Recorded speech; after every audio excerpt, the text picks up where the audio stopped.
I'm outside Tate Britain in London, just about to nip into the Aubrey Beardsley press view, and hopefully we're going to have a quick chat with one of the curators. Hey everybody, Robert Dunt from ArtTop10.com, and I'm really pleased to be here today at the Aubrey Beardsley exhibition at Tate Britain.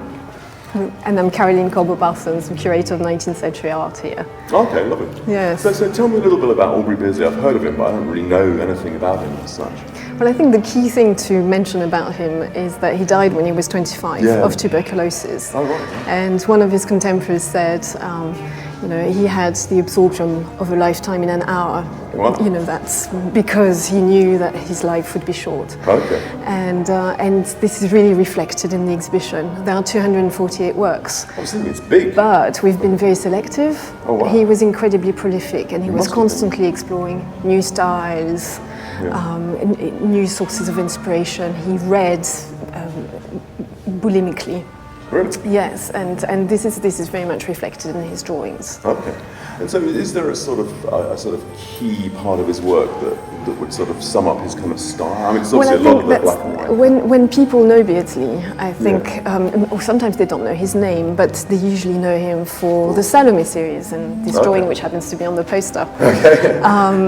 But what we are trying to show with this exhibition, which is the first large service since 1966, is that actually there's much more to him than Salome, which are wonderful drawings, but he constantly pushed himself, constantly explored new style. Okay. And in his lifetime, for instance, he would have been known for the Rape of the Lock series, which are rococo in style. Okay. So very, very different from this, which are inspired by Japanese art. You can see it was very unusual at that time to use such vast expanses of black and white. This was very bold. Well, they are. They're beautiful, bold, and striking pictures, aren't they? And so have you always had a thing for these ones in particular? His work? Yes. But when I started working on the project 2.5 years ago, again, I knew him mostly for Salome. So there have been some really interesting discoveries along the way. Oh, right. So 2.5 years? Yes. And did you go through like all his different works in that time? Yes. Well, I've studied his drawings, went to as many collections as I could. Most of his drawings are either at the V&A, at the Victoria and Albert Museum, or in the United States at the Fogg Museum in Boston and Princeton University. Okay, wow. And so you went over there and looked at all the things? Yes. Amazing. And what was the thing that most surprised you out of all the pieces you went through, you weren't expecting? Well, there's one drawing in particular in The Rape of the Lock, which is called The Cave of Spleen, which is from Boston, from the Museum of Fine Arts in Boston. Okay. And when I saw it for the first time, it was quite a discovery. You can spend an hour looking at it, and you will still discover new details. And you can also see why in the 60s Beardsley influenced psychedelic art. Oh, really? Yes. Oh, okay. Oh, that's really interesting. I didn't realize that. So when was he alive? What were his So dates? he was born in 1872 and he died in 1898. Interesting. So he's very much a figure of the 1890s and of decadence, and he's strongly associated with Oscar Wilde, of course, because he illustrated. Oh, it's fascinating to think that it came back and then influenced the psychedelic movement then, isn't it? Yes. So he's obviously got some endearing kind of... Yes, there's a sort of timeless quality to some of his drawings. Oh, that's very cool. And so, other than the one, any other favourites in the exhibition, other than the one you just told us about? I think the Black Cape is actually one that I like the most as well in the Salome series. It's just so striking. That's so striking. And if you look at how it was done, all the little white details were done in reserve. That means he left the white paper untouched, and it shows the incredible mastery of his pen. That sounds, that's great. Well, it looks like a fascinating mission. I'm really looking forward to having a bit more. And thank you very much for letting us know more about it. Thank you. Thank you. Hey everybody, so here we are at the Aubrey Beardsley exhibition, Tate Britain. That's one of his self-portraits. So he's quite an interesting artist. I knew his name, I didn't know so much about him until today. But he died at the age of 25 from tuberculosis, but whatever he managed to do in that time was quite extraordinary. All these amazing drawings, and he made quite a sort of incredible name for himself, and his pictures are things that I think people can still recognise. he sort of appeared around the end of the 19th century. He appeared as in vast social and technological changes. They felt that civilization had reached its peak and was doomed to crumble. Decadent artists and writers retreated into the imagination. Severing the link between art and nature, they created a new sensibility based on self-indulgent refinement and a love of the bizarre. No other artist captured this danger, beauty and cynicism and brilliance of the age as Aubrey Beardsley with pen and ink. So, it's a kind of sort of quite a wild, sort of fun time in a way. And you're capturing the sort of madness of it. He was an avid opera goer. He attended several performances of Wagner's work at this time.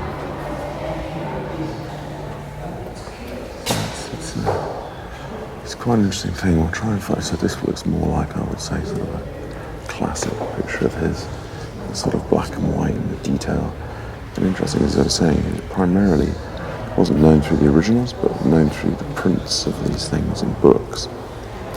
Oh, he actually gave this to Burne-Jones, who kept it in his drawing room for the rest of his life, even after their later estrangement. It depicts Siegfried, the hero from Richard Wagner's opera, when he's just slayed the dragon. Fascinating. So his actual artistic career lasted just under 7 years. When he was 18, he met Edward Burne-Jones, who he deeply admired. And it was Burne-Jones who invited him to take up the career of an artist. Beardsley longed for fame and recognition, went hand in hand with intensely cultivated self-image and pose as a dandy aesthete. He was tall, witty, spotlessly clean and well-groomed, and noted for his dandyism. He rejects the label of decadence, but his work explores many aspects of it, such as a fascination with the anti-natural and the bizarre. Interesting. So these are some of the earlier ones. Oh, it's interesting. It's Shakespeare's Hamlet, following his father's ghost. Beardsley made it shortly after his first encounter with his idol, Burne-Jones. Fascinating. Withered Spring. So these are still the early ones. Let's move on into room 2, or section 2 over here. So in early 82, Beardsley received his first major commission. His friend and photographer, bookseller Evans, introduced him to J.M. Dent. The energetic, enterprising publisher was looking for an illustrator for Mort d'Arthur, Mallory's 15th century book. Now I'll try and squeeze over here, but it's that picture there that was the one that got him the commission. We'll go back and have a look at it better in a moment. And if you come around here, you can see some quite fascinating things. It's how King Arthur saw the questing beast, and thereof had great marvel. Now there always seem to be little things hidden in these pictures which I haven't seen, like little doodles or automatic writing or little things that are hidden in it to make it kind of weirder than you might think. You can see, I mean, he literally shot to fame straight after these things, I guess because they are quite striking. Quite striking to suddenly appear. Oh, and these ones, I think these ones are really cool. À la belle issue de ce Tristan. I mean, you can see this amazing sort of black and white thing on it. Stunning, isn't it? Really big sort of black and white contrasts punching out of nowhere. Well, here, let's head back around to this Mort d'Arthur one that really kicked it all off. Here we go, the achieving of the Sangreal. This is the sample drawing that secured Beardsley the Mort d'Arthur commission. Dent declared it a masterpiece and is used as the frontispiece for Volume 2. Seems to refer to the crucial episode of the book where Sir Percival kneels to make a prayer to Jesus in the presence of Hector. And the Sangreal, popularly called the Holy Grail, appears to him borne by a maiden. It's a stunning picture, isn't it? Brilliant faces on these people. Look at that. Fantastic. Beardsley grew up surrounded by Western interpretations of Japanese art. So he And likewise, as you can see in here, he had a go at that kind of thing. That weird little animal. A weird little creature. Look at that. Spooky. The ferocious cat. All seem to derive from Japanese prints. So there's a ferocious cat. Oh, this is a good one, isn't it? This has got a really good sort of black and white vibe going on. Oh, look at the crazy face of this person. Look at that, really wild. And that beautiful detail going down there. Really good as usual. He's really good at what he does. A portrait of a German composer. He's got quite sort of varied things going on at this stage. This is another opera. This is one of the stars, Katharina Caskey.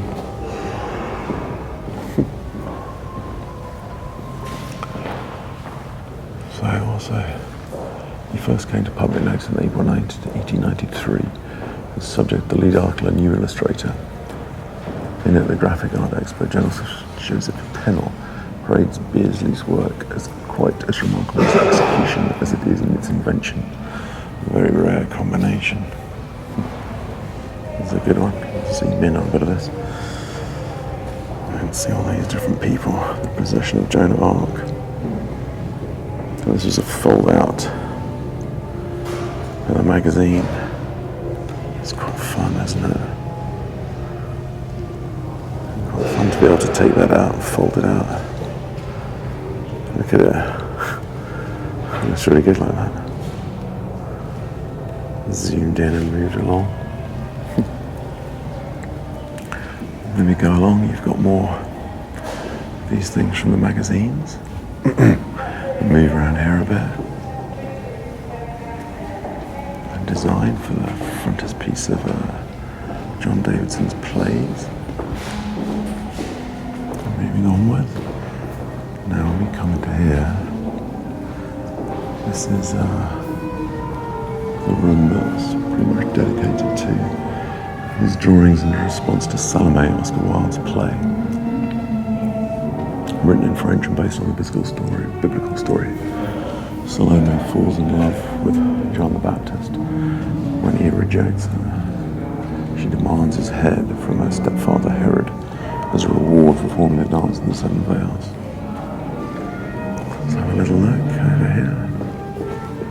So I think this is a tailpiece, a lump. An ornament at the end of a chapter, or here at the end of the book. Maybe we're going the wrong way around this. And let's go back.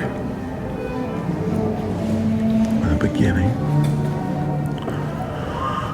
I think must be around about here. A woman in the moon. Oh, here we go. This would be there's going to be a design for the list of pictures. Oh, this is one of his most famous and acclaimed designs. The page of Herodias warns the young Syrian about looking too much at Salome. This is the black cape. Look at that. Stunning. This is a Platonic lament. Jean and Salome. And Herodias.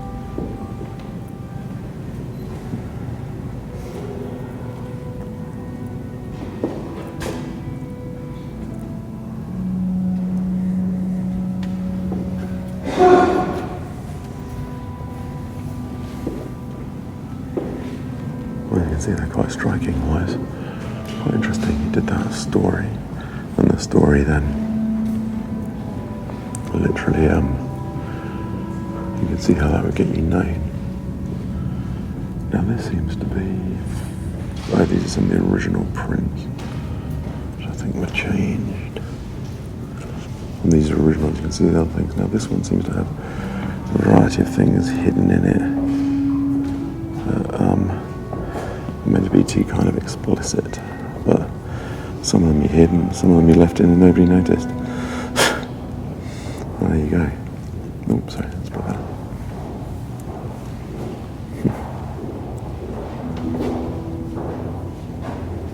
Really fascinating. You can see the skill he has for these black and white pictures and how striking they are, just in the black and white. Now this is a bizarre silent film, an adaptation of Oscar Wilde's play. And the costumes are all designed, all based on Aubrey Beardsley's things.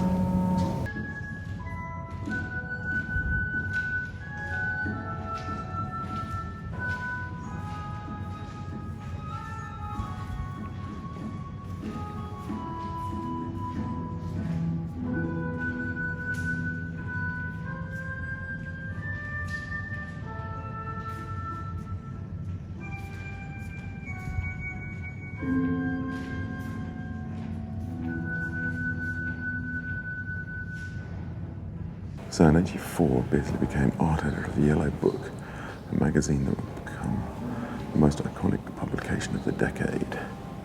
And it was getting more and more fame until Oscar Wilde was put on trial for sexual relationships with men. And as the scandal tore through London, the backlash turned towards this notorious magazine. But here we can see some of the things, the drawings that are from it. And here's an actual picture of the Yellow Book down here. There it is, a sort of version of it. It's quite thick, isn't it? Very hard to see that one. But you've still got his iconic black and white kind of style in these things. Design for the cover. Slippers of Cinderella. Go on round, just have a general glance at a very weird one there. Woman wearing an absolutely gigantic sort of outfit, but I mean, very striking kind of imagery as usual. And over here, still, this is a good one. Look at that, the black cat. Oh, there's tales of Edgar Allan Poe. That cat is really spooky. Look at it. There's one weird cat. Stay away from the weird cat, whatever you do. Stunning picture. Oh, this is a good one. One of those most striking, most ambiguous drawings. It's unclear whether the other figures are painted onto the curtain or seen through it. Intriguing picture, isn't it? Well, there you go. They're quite strange and they are quite bizarre, aren't they, these things?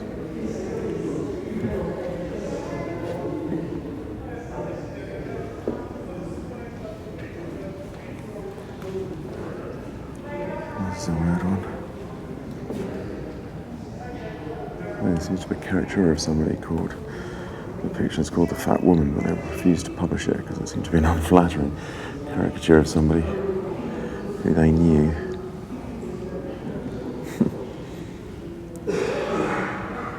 And still got these. Atlanta was a celebrated huntress in Greek mythology. Slightly bizarre.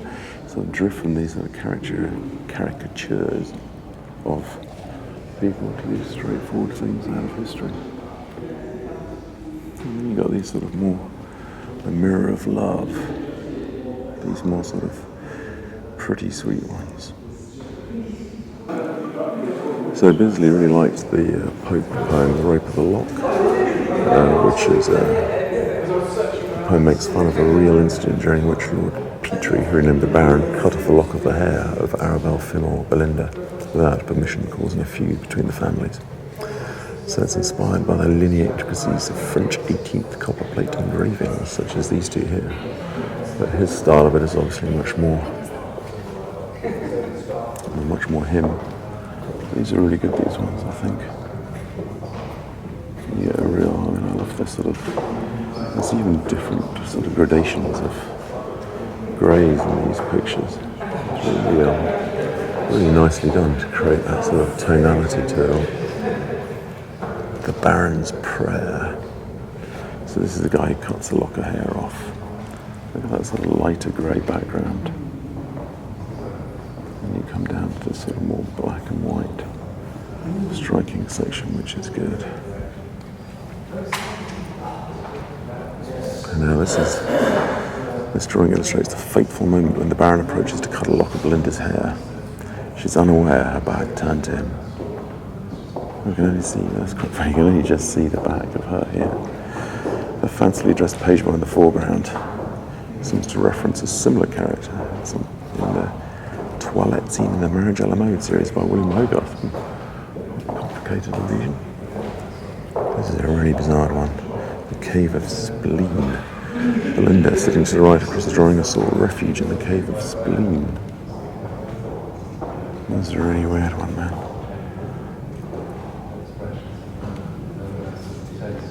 This unleashed his delight in grotesque forms. Unnumbered throngs on every side are seen, of bodies changed to various forms by spleen. Here, living teapots stand, one arm held out, one bent. Freaky. You got the battle of the bow and the bells. Belinda, furious at the theft of the lock of her hair, faces her attacker, the Baron. Here she is.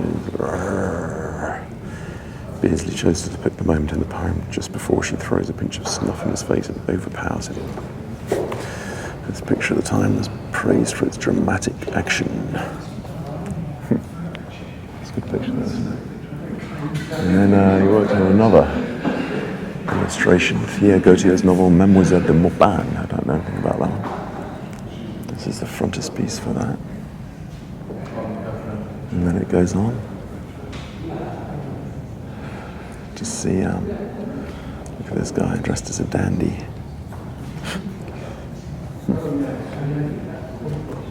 The Lady with the Rose. That's got quite a lot of different greys in the back. It must be done in a slightly different way. But I mean, look at that weird monkey thing. Look at that. I guess that's his sort of weird, grotesque strangeness that we kind of marks him out so effectively. It's an Arcadia Echo.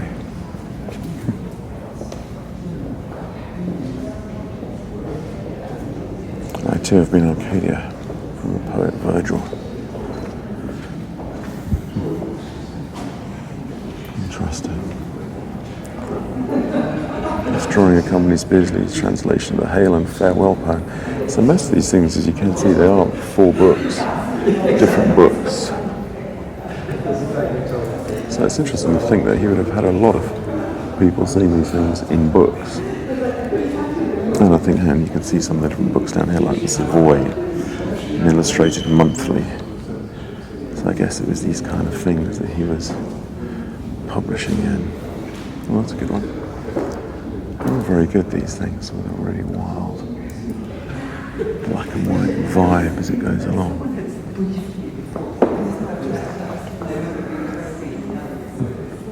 And there's a good one, John Boyle. That's another classic. That guy there. And as you go on down here, we begin to see a bit more this time.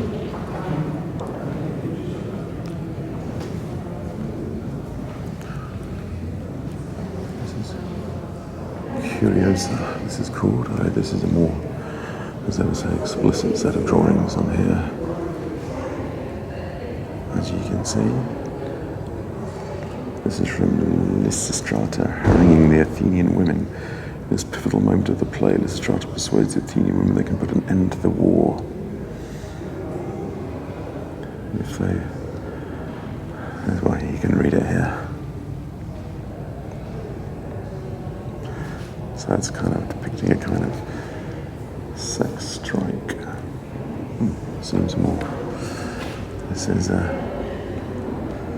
illustrator defending the Acropolis, and a sort of these ones, I guess, probably also what helped to get him known. Two Athenian women in distress, the rampant women. The women deserting Athens as abstinence begins to take its toll. One woman even tries to escape by flying on the back of a sparrow. That's quite funny. Look at that tiny little sparrow she's trying to fly on.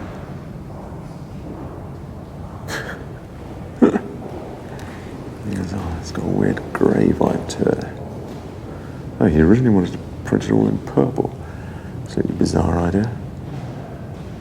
Obviously didn't actually do that. Probably didn't. That's one of the few purple ones that survived. It depicts Myrina dashing away after teasing her husband, Synesius.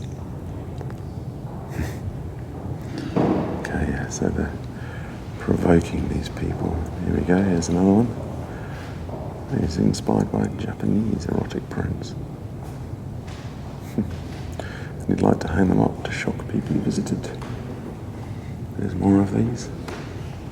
To shock more people.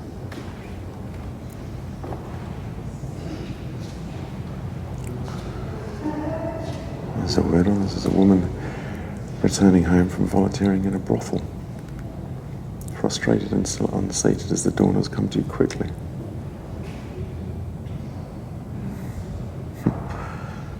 With prostitution and her sexual freedom, the new women making headlines, she epitomized both sexual excess and sexual freedom.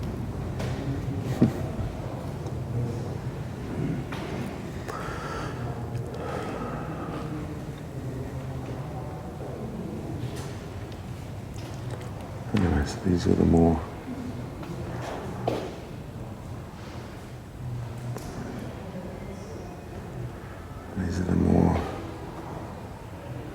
ones that would have probably got people's attention at the time. And the subject's charmed with Beardsley's own irreverent humour.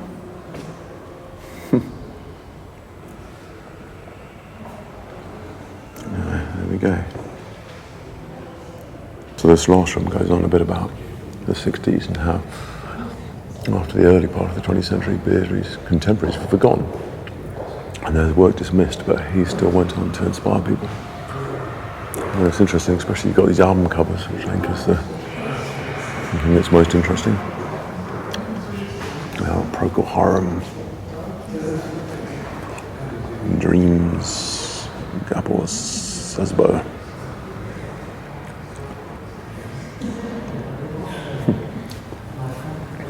Witchcraft cover. Revolver by the Beatles. Flowers of Hell, Come Hell or High Water. And Humble Pie. So, it shows that it is.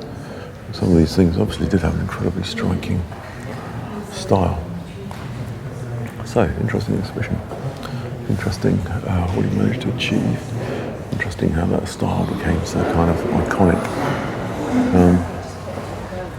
So, very worth interesting, otherwise no, it's very worth coming to see it. It's quite intriguing, and there's a room we missed out here that I'll just pop back to quickly.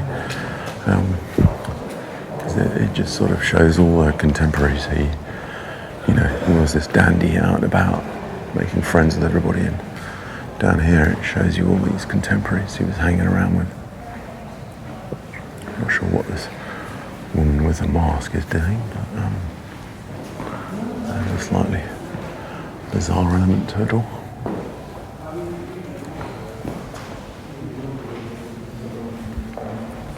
Well, this is the room of all this sort of contemporary circle.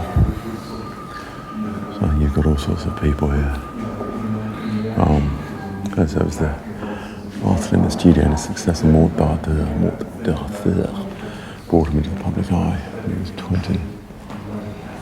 So he seems to be friends with all sorts of people. Portrait painter William Rothstein, Max Beerbohm, art critic Robert Ross. So this just sort of shows some of the people he was friends with. I think, if I got it completely wrong, this is a portrait of him.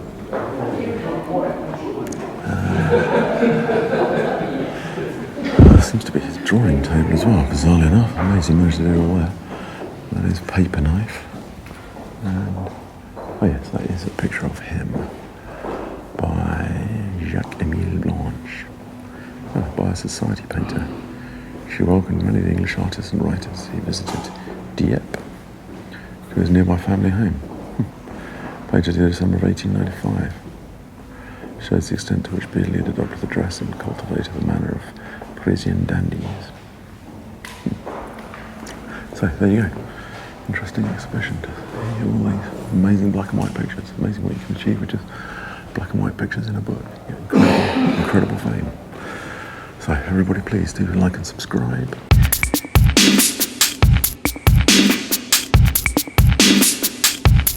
Bumbuckler.